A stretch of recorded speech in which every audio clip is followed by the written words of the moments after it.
My name is George Smith, and what I'm about to share could change how you see existence and eternity. I was once someone who moved through life without spiritual conviction, believing hell was nothing more than mythology to frighten the gullible. I worked as a landscaper, my days filled with physical labor, trimming vegetation, restoring order to overgrown yards. No fantasies, no beliefs, just earth and work. That ordinary day I was pruning an overgrown fig tree when sudden, vicious pain erupted in my chest like internal lightning. I collapsed, assuming it was exhaustion or dehydration, but within heartbeats I was down. The grass against my face, light flickering, voices becoming distant, then emptiness. Yet this wasn't absolute nothingness. I remained aware, somehow separate from my body lying motionless on the ground. What followed was descent. An overwhelming force dragged me continuously deeper into cold darkness and mounting dread. Before plunging into absolute horror, I witnessed something unforgettable. A figure in clerical garments suspended in space, one of our era's most prominent spiritual guides. Recognition struck immediately. Here was someone countless thousands had followed, yet he existed contorted in profound inner torment, as though his essence were being consumed by recognition of his own deceptions. In that moment, I comprehended a frightening reality. Hell was populated not just by common wrongdoers, but by those who had worn sanctity's costume while serving only themselves, celebrated personalities who had spoken eloquently while their intentions served wealth, authority, and ego. This vision revealed that no one achieved safety through mere appearance of virtue. Those who seemed spiritually closest often strayed furthest. The darkness intensified. I realized what I'd seen was merely the entrance, and the gulf awaiting me would destroy every certainty I'd possessed. Terror flooded through me. That entity transmitted wordlessness that meant hopelessness, suffering, judgment. My spirit felt compressed, crushed. I attempted escape, but my form refused response. I experienced burning not externally but within, as though my spirit slowly combusted. I was pulled through a narrow passage of black stone. Each movement brought torment. The walls throbbed with unwholesome energy, while distant wailing reverberated like abandoned spirits' cries. Surrounding me, flames danced without providing light, striking my being's deepest portions. At the passage's end loomed an enormous entrance of darkened metal radiating quiet threat. Formless shadows approached from every direction, feeding on my terror. I observed other spirits reduced to fragments of living pain, their mouths agape attempting screams. When the entrance opened, infernal heat struck me.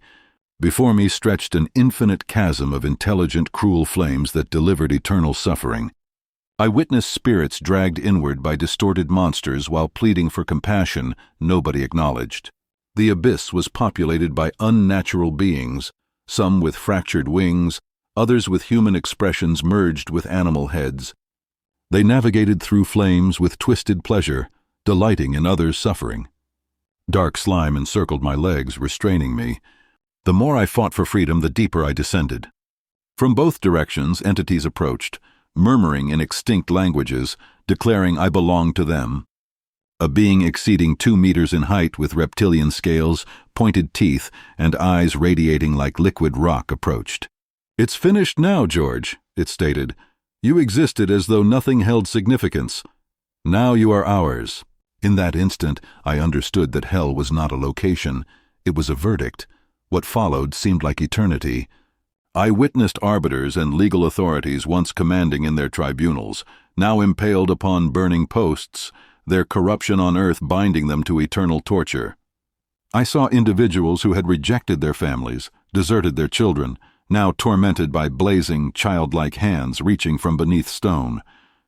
Spirits bound by corroded chains transported enormous containers of pillaged possessions that never depleted, growing heavier with each escape attempt. Most devastating were those who had violated marriage's sacrament through deception and infidelity. They were surrounded by living mirrors suspended around them, reflecting their impure actions continuously. Each reflection penetrated them like weapons, burning them as though their transgressions repeated endlessly within them. I reached what I perceived as the eternal transgressions pit, an enormous chasm packed with thousands, perhaps millions of spirits. Some had adopted animalistic forms, as though their transgression had modified their very essence. These were spirits literally consuming themselves, every attack bringing infinite, perpetually renewing pain rather than termination. Then I halted. Before me materialized a gigantic marker encircled by flames. On its exterior, I observed a name etched in burning letters. My name. My legs collapsed. This was no fantasy. It was genuine. This location was prepared for me. An invisible power propelled me forward until I stood on the boundary of a vast blazing expanse mixed with darkness. Millions of spirits were immersed in flames, dragged by winged malevolent beings. These entities didn't merely strike, they tormented internally, converting every transgression, every memory, every incorrect word into a verdict. A figure approached from the flames' midst, masculine in appearance but as though hell had sculpted it from pain. These are the people who didn't believe, it stated, gesturing toward the spirits, but not exclusively them. Here you'll discover those who considered hell just a concept. The most tormented are those who lived lukewarm conviction, those who called themselves followers but didn't truly love the divine, who said sacred words but whose intentions were elsewhere. Then it observed straight into my vision. George, are you meant to remain? In that instant I found myself on my knees and began to weep. Every facade I had ever worn was stripped away, leaving only raw, merciless truth. Yet something began to stir within me. A spark ignited deep within my being, an illumination that originated internally. Every tear that descended nourished that flame, and it expanded, warming me. I felt as though the divine was observing me not with hatred, but with immense sorrow, waiting for only one thing, for me to call out. I began to pray. It wasn't polished or rehearsed. It was a groan, a choked whisper. Jesus, help me. I didn't expect salvation. I just wanted him to know that I had changed completely. I wanted to be part of the correct path, to be on his side. Then suddenly everything changed. The wailing softened. The flames seemed to recede. In my consciousness, memories began to flow, representations I didn't know I had. I witnessed myself as a child helping an elderly woman gather dropped groceries. I saw myself returning a wallet stuffed with currency to the authorities. I remembered running to help a stranger catch departing transport, giving my only sandwich to a destitute figure. Small things, forgotten gestures, acts I had never told anyone about. Those representations came faster and faster, and each gesture lit a spark, a little flame in the surrounding abyss. The illumination grew stronger, more intense. Each time I remembered a good deed, it felt like weight lifting off my chest. In that instant, awareness struck me. I had been a good person. Maybe not perfectly, but there had been good in me.